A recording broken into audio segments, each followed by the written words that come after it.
Hello everyone, welcome to my channel. ನಾನು ಸಂಜೆಯಿಂದ ವ್ಲಾಗ್ನ ಶುರು ಮಾಡಿದ್ದೀನಿ. ಇವತ್ತು ಫಸ್ಟ್ ಟೈಮ್ ನಾನು ವೆಜಿಟೇಬಲ್ ಸಾಂಬಾರ್ ಮಾಡ್ತಾ ಇದ್ದೀನಿ. ಹಾಗಾಗಿ ನಾನು ವಿಡಿಯೋ ಮಾಡ್ತಾ ಇದ್ದೀನಿ. ನಾನು ಹೇಗೆ ಮಾಡ್ತೀನಿ ಅಂತ ನೀವು ಫುಲ್ ವಿಡಿಯೋ ನೋಡಿ, ಎಲ್ಲೂ ಸ್ಕಿಪ್ ಮಾಡಬೇಡಿ. ಇಷ್ಟ ಆದರೆ ಒಂದು ಲೈಕ್ ಮಾಡಿ. ಹಾಗೆ ಯಾರೆಲ್ಲ ಸಬ್ಸ್ಕ್ರೈಬ್ ಆಗಿಲ್ವೋ ಸಬ್ಸ್ಕ್ರೈಬ್ ಮಾಡ್ಕೊಳ್ಳಿ. ಮೊದಲಿಗೆ ನಾನು ಎಲ್ಲ ತರಕಾರಿನೂ ವಾಶ್ ಮಾಡಿ ಕಟ್ ಮಾಡಿ ಇಟ್ಕೊಂಡಿದ್ದೀನಿ. ಏನೇನು ತೊಗೊಂಡಿದ್ದೀನಿ ಅಂದರೆ ಬೀನ್ಸ್ ತೊಗೊಂಡಿದ್ದೀನಿ, ಹಾಗೆ 2 ಟೊಮ್ಯಾಟೊ, ಹಾಗೆ ಪೊಟ್ಯಾಟೊ ತೊಗೊಂಡಿದ್ದೀನಿ, ಆಮೇಲೆ ಮೂಲಂಗಿ, ಈರುಳ್ಳಿ, ಆಮೇಲೆ ನಾನು ಕ್ಯಾರೆಟ್ ತೊಗೊಂಡಿದ್ದೀನಿ, ಹಾಗೆ ಸ್ವಲ್ಪ ಕೊತ್ತಂಬರಿ ಸೊಪ್ಪು. ಇಷ್ಟೆಲ್ಲ ತೊಗೊಂಡು ನಾನು ಕಟ್ ಮಾಡಿ ಇಟ್ಕೊಂಡಿದ್ದೀನಿ ರೆಡಿ ಮಾಡಿ ಸಾಂಬಾರಿಗೆ. 1 ಆನಿಯನ್ ತೊಗೊಂಡಿದ್ದೀನಿ, ಅದರಲ್ಲಿ ಅರ್ಧ ಕಟ್ ಮಾಡಿ ಸಾಂಬಾರಿಗೆ ಹಾಕೋಕ್ಕಂತ ಇಟ್ಕೊಂಡಿದ್ದೀನಿ.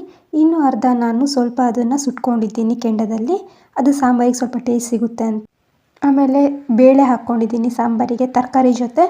ಆಮೇಲೆ ಸ್ವಲ್ಪ ಉಪ್ಪು, ಅರಿಶಿನ ಪುಡಿ ಹಾಕ್ಕೊಂಡಿದ್ದೀನಿ. ಆಮೇಲೆ ಅದಕ್ಕೆ ಎಷ್ಟು ಬೇಕೋ ಅಷ್ಟು ನೀರು ತರಕಾರಿ ಬೇಯೋಕ್ಕೆ. ಕೋಕೋನಟ್ ಬಫಿ ಮಾಡ್ಕೊಳ್ತೀನಿ ಅಷ್ಟೊತ್ತಿಗೆ, ತರಕಾರಿ ಬೇಯೋಷ್ಟೊತ್ತಿಗೆ. ಈಗ ಮಿಕ್ಸಿ ಮಾಡ್ಕೊಂಡಿದ್ದೀನಿ, ಇದನ್ನ ಒಂದು ಬೌಲಿಗೆ ಹಾಕ್ಕೊಳ್ತೀನಿ.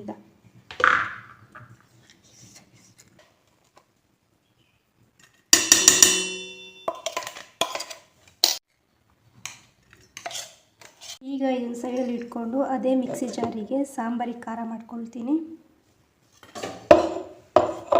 ಅಷ್ಟೇನು ಹಾಕ್ತಾರೆ ಇದಕ್ಕೆ? ಕಡಲೆ. ಇದಕ್ಕೆ ಕಡಲೆ ಹಾಕ್ತಿರ್ತಾನೆ, ಐ ಡೋಂಟ್ ನೋ. ಹುಣಸೆ ಹಣ್ಣು ನೆನೆಸಿಟ್ಟಿದ್ದೀನಿ, ಹಾಕ್ತಾರೋ ಇಲ್ವೋ ಗೊತ್ತಿಲ್ಲ, ಆಮೇಲೆ ನೋಡೋಣ ಲಾಸ್ಟಿಗೆ. ಇದನ್ನು ಮಿಕ್ಸಿ ಮಾಡ್ಕೊಳ್ತೀನಿ. ನೀರೇ ಹಾಕಲ, ಹಾಗೆ ರುಬ್ಬಿದೆ. ಈಗ ನೆನಪಾಯ್ತು ಅದನ್ನು ನೋಡಿ ನೀರು ಹಾಕಬೇಕು ಅಂತ. ಕೆಲಸ ಮಾಡ್ತಾ ವೀಡಿಯೋ ಮಾಡ್ತಿದ್ರೆ ಕೆಲವೊಂದು ನೆನಪೇ ಆಗಲ್ಲ ನಮಗೆ, ಹಾಗಾಗಿ ನಾನು ನೀರು ಹಾಕದೆ ಮರ್ತೋಗಿದ್ದೆ ಇವತ್ತು. ಇದು ಸಾಂಬಾರ್ ಪೌಡರ್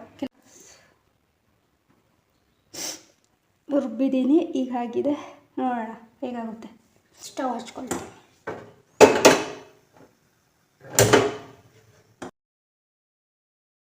ಕೆಲವರು ಸಾಂಬಾರಿಗೆ ಜೀರಿಗೆ, ಖಾರದ ಪುಡಿ, ಧನಿಯಾ ಪುಡಿ ಎಲ್ಲ ಹಾಕ್ತಾರೆ. ನಾವು ಮಸಾಲ ಮಾಡ್ಕೊಂಡಿದ್ದೀವಿ ಸಾಂಬಾರಿಗೆ, ಹಾಗಾಗಿ ಒಂದೇ ಹಾಕ್ತಿದ್ದೀನಿ, ಮಿಕ್ಸ್ ಮಾಡಿದಾರಲ್ವ ಹಾಗಾಗಿ. ಈಗ ಮೊದಲಿಗೆ ನಾನು ಕೋಕೋನಟ್ ಬರ್ಫಿ ಮಾಡ್ಕೊಳ್ಳೋಣ ಅಂತ ಇಟ್ಕೊಂಡಿದ್ದೀನಿ. ತರಕಾರಿ ಬೇಯೋಕೆ ಇಟ್ಟಿದ್ದೀನಿ, ಹಾಗಾಗಿ ಅಷ್ಟರಲ್ಲಿ ಇದನ್ನು ಮಾಡ್ಕೊಳ್ಳೋಣ ಅಂತ ಒಂದು ಬಾಣಲಿ ಇಟ್ಕೊಂಡು ಅದಕ್ಕೆ ನಾನು ಮಿಕ್ಸಿ ಮಾಡ್ಕೊಂಡಿದ್ನಲ್ಲ ಕಾಯಿ, ಅದನ್ನು ಸ್ವಲ್ಪ ಹುರ್ಕೋತಿದ್ದೀನಿ. ಹಾಗೇನೂ ಮಾಡ್ತಾರೆ, ನಾನೇನು ಈ ಥರ ಮಾಡೋಣ ಅಂತ ಅನಿಸ್ತು, ಹಾಗಾಗಿ ಈ ಥರ ಮಾಡ್ತಾಯಿದ್ದೀನಿ. ಜಾಸ್ತಿ ಏನು ಹುರ್ಕೊಂಡಿಲ್ಲ, ಸ್ವಲ್ಪ ಹುರ್ಕೊಂಡಿದ್ದೀನಿ ಅಷ್ಟೇ. ಆಮೇಲೆ ಸ್ವಲ್ಪ ಹುರ್ಕೊಂಡಾದ್ಮೇಲೆ ಅದನ್ನು ಬೇರೆ ಬೌಲಿಗೆ ಹಾಕ್ಕೊಳ್ತಿದ್ದೀನಿ. ನಮ್ಮ ಮನೇಲಿ ಹೇಗಂದರೆ, ಏನಾದರೂ ಕೆಲಸ ಮಾಡಿಲ್ಲ ಅಂದರೆ ನಮ್ಮಮ್ಮ ನಾನೇ ಎಲ್ಲ ಕೆಲಸ ಮಾಡಬೇಕು, ಇಷ್ಟೊಂದು ಕೆಲಸ ಎಲ್ಲ ಅಂತಾರೆ. ಏನು ಕೆಲಸ ಮಾಡಿಕೊಡಲ್ಲ, ಸ್ವಲ್ಪ ಆದರೂ ಮಾಡ್ಬೋದಲ್ಲ ಅಂತ. ಏನಾದರೂ ನಾನು ಅಡುಗೆ ಎಲ್ಲ ಮಾಡಿಟ್ಟಿದ್ರೆ ಏನಕ್ಕೆ ಮಾಡಿದೆ, ನಾನೇ ಮಾಡ್ಕೊಳ್ತೀನಲ್ಲ ಅಂತಾರೆ. ನಿಮ್ಮ ಮನೇಲೂ ಹೀಗೆ ಹೇಳ್ತಾರಾ? ಕಮೆಂಟ್ ಮಾಡಿ, ಈ ಥರ ಹೇಳ್ತಾರಾ ಇಲ್ವಾ ಅಂತ ನಿಮ್ಮ ಮನೇಲೂ. ಇನ್ನು ಕಾಯಿನ ಸ್ವಲ್ಪ ಹುರ್ಕೊಂಡು ಸೈಡಿಗೆ ಇಟ್ಕೊಂಡಿದ್ದೆ. ಇನ್ನು ಅದೇ ಬಾಣಲಿಗೆ ನಾನು ಬೆಲ್ಲ ಹಾಕ್ಕೊಂಡಿದ್ದೀನಿ, ಸಕ್ಕರೆ ಕೂಡ ಹಾಕ್ಕೋಬೋದು. ನಾನು ಸಕ್ಕರೆ ಅಷ್ಟು ಯೂಸ್ ಮಾಡಲ್ಲ, ಹಾಗಾಗಿ ಬಿಳಿ ಬೆಲ್ಲನೇ ಹಾಕ್ಕೊಂಡಿದ್ದೀನಿ. ತೆಂಗಿನಕಾಯಿನ ಮಿಕ್ಸಿಗೆ ಹಾಕ್ಕೊಂಡಾಗಲೇ ನಾನು ಏಲಕ್ಕಿನ ಹಾಕ್ಕೊಳ್ಳೋಣ ಅಂತ ಅಂದ್ಕೊಂಡೆ, ಪೌಡರ್ ಇರಲಿಲ್ಲ, ಹಾಗಾಗಿ ಅದಕ್ಕೆ ಹಾಕೋಣ ಅಂತ ಅಂದ್ಕೊಂಡಿದ್ದೆ, ಮರ್ತೋಗಿತ್ತು. ಹಾಗಾಗಿ ಇವಾಗ ಒಂದು ಹಾಕ್ತಿದ್ದೀನಿ ಅಷ್ಟೇ. ಇನ್ನು ಬೆಲ್ಲ ಎಲ್ಲ ಕರಗಿ ಆದಮೇಲೆ ನಾನು ಕಾಯಿನ ಹಾಕ್ಕೊಂಡಿದ್ದೀನಿ. ಆಮೇಲೆ ಇನ್ನೊಂದು ಪ್ಲೇಟಿಗೆ ನಾನು ಆಯಿಲ್ನ ಸ್ಪ್ರೆಡ್ ಮಾಡಿಕೊಂಡು ಇಟ್ಕೊಂಡಿದ್ದೀನಿ ಅದಕ್ಕೆ ಹಾಕೋಕ್ಕೆ ಅಂತ. ಇನ್ನು ಅದನ್ನೆಲ್ಲ ಆ ಪ್ಲೇಟಿಗೆ ಹಾಕ್ಕೊಂಡು ನಾನು ಅದನ್ನು ಒಂದು ಗಂಟೆ ಇಲ್ಲ ಅರ್ಧ ಗಂಟೆ ಸೈಡಲ್ಲಿ ಇಟ್ಬಿಡ್ತೀನಿ. ಆಮೇಲೆ ಕಟ್ ಮಾಡಿದಾಗ ತೋರಿಸ್ತೀನಿ ಹೇಗಾಗಿದೆ ಅಂತ.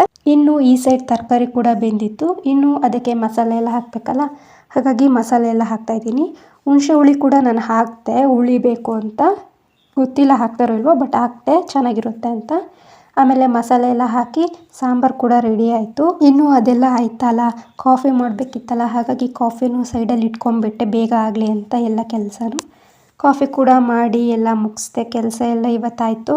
ಆಮೇಲೆ ಸಾಂಬಾರು ಕೂಡ ಚೆನ್ನಾಗಿ ಆಗಿತ್ತು, ಏನು ತುಂಬ ಟೇಸ್ಟಿ ಆಗಲ್ಲ, ಮಾಮೂಲಿ ಸಾಂಬಾರು ಹೇಗಿರುತ್ತೆ ಹಾಗೇ ಇತ್ತು, ಚೆನ್ನಾಗಿತ್ತು. ಇನ್ನು ಕಾಫಿ ಎಲ್ಲ ಮುಗಿಸ್ಕೊಂಡು ಸಾಂಬಾರಿಗೆ ಒಗ್ಗರಣೆ ಹಾಕಬೇಕಿತ್ತು, ಹಾಗಾಗಿ ಒಗ್ಗರಣೆ ಹಾಕೋಣ ಅಂತ ಅಂದ್ಕೊಂಡು ಬಾಣಲಿಗೆ ಎಣ್ಣೆ ಹಾಕ್ಕೊಂಡೆ. ಸ್ವಲ್ಪ ಕರಿಬೇವು ಇರಲಿಲ್ಲ, ಖಾಲಿಯಾಗಿತ್ತು, ಹಾಗಾಗಿ ಹಾಕಿಲ್ಲ ನಾನು. ಆಮೇಲೆ ಸ್ವಲ್ಪ ಸಾಸಿವೆ ಹಾಕ್ಕೊಂಡು ಅದಕ್ಕೆ ಆನಿಯನ್ ಹಾಕ್ಕೊಂಡೆ.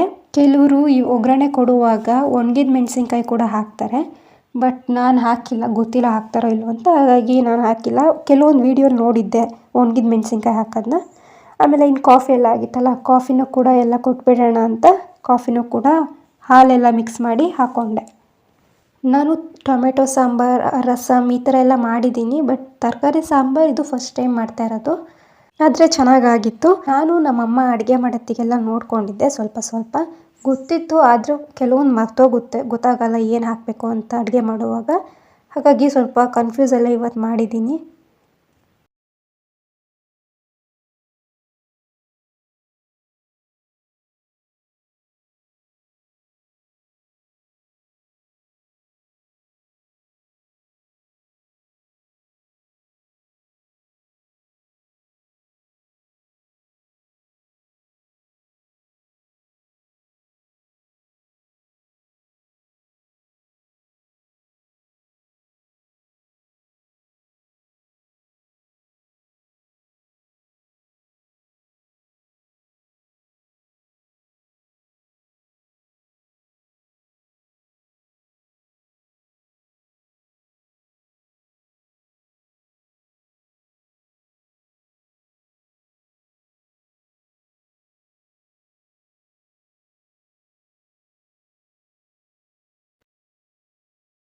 ಇನ್ನು ಕೋಕೋನಟ್ ಬರ್ಫಿ ಮಾಡಿದ್ನಲ್ಲ, ಅದನ್ನು ಕೂಡ ಕಟ್ ಮಾಡೋಣ ಅಂತ ಅಂದ್ಕೊಂಡೆ. ತಣ್ಣಗಾಗಿತ್ತು. ಅದು ಕೂಡ ತುಂಬಾ ಚೆನ್ನಾಗಿತ್ತು. ಅದನ್ನು ತಿಂದಾದ್ಮೇಲೆ ನನಗೆ ನಾವು ಚಿಕ್ಕವರಿದ್ದಾಗ ಅಂಗಡಿಲೆಲ್ಲ ಸಿಗ್ತಿತ್ತಲ್ಲ 2 ರುಪೀಸಿಗೆ ಅಥವಾ 1 ರೂಪಿಗೆ ಸ್ವೀಟು, ಆ ಥರ ಅನಿಸ್ತು. ಚೆನ್ನಾಗಿತ್ತು. ಇವತ್ತಿನ ವ್ಲಾಗ್ ಕೂಡ ಇಷ್ಟೇ. ಇಷ್ಟ ಆಗಿದ್ದರೆ ಲೈಕ್ ಮಾಡಿ, ಹಾಗೆ ನನ್ನ ಚಾನಲ್ನ ಸಬ್ಸ್ಕ್ರೈಬ್ ಮಾಡ್ಕೊಳ್ಳಿ.